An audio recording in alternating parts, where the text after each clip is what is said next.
સુરત કાપોદ્રામાં 11 રિક્ષામાંથી ટાયરો ચોરતી ટોળકી ઝડપાઈ. સર્વેલન્સ ટીમે 1.04 લાખનો મુદ્દામાલ જપ્ત કર્યો.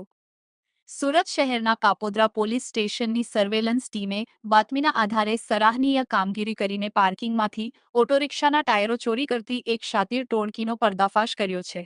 પોલીસે 2 આરોપીઓની ધરપકડ કરી ગુનામાં ઉપયોગમાં લેવાયેલી રિક્ષા અને ચોરીના ટાયરો સહિત કુલ 1,04,000 રૂપિયાનો મુદ્દામાલ કબજે કર્યો છે.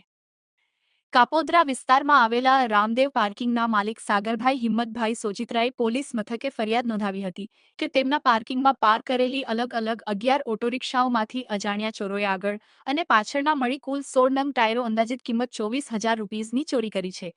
મિલકત સંબંધી વંશોધાયેલા ગુનાઓ ઉકેલવા માટે ઉચ્ચ પોલીસ અધિકારીઓની સૂચના અનુસાર કાપોદ્રા પોલીસની ટીમ સક્રિય બની હતી.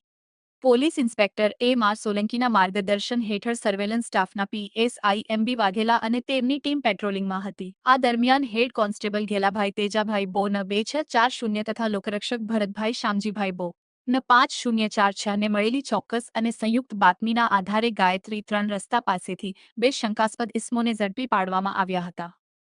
જ્યારે પોલીસે પોકેટકોપ મોબાઈલ એપ્લિકેશનમાં તેમના નામ સર્ચ કર્યા ત્યારે જાણવા મળ્યું કે તેઓ અગાઉ પણ ગુનાહિત પ્રવૃત્તિઓમાં સંડોવાયેલા છે.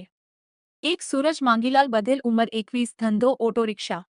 હાલ રહે માનસરોવર સોસાયટી ગોડાદરા, સુરત મૂળ વતન મુરેના, મધ્યપ્રદેશ.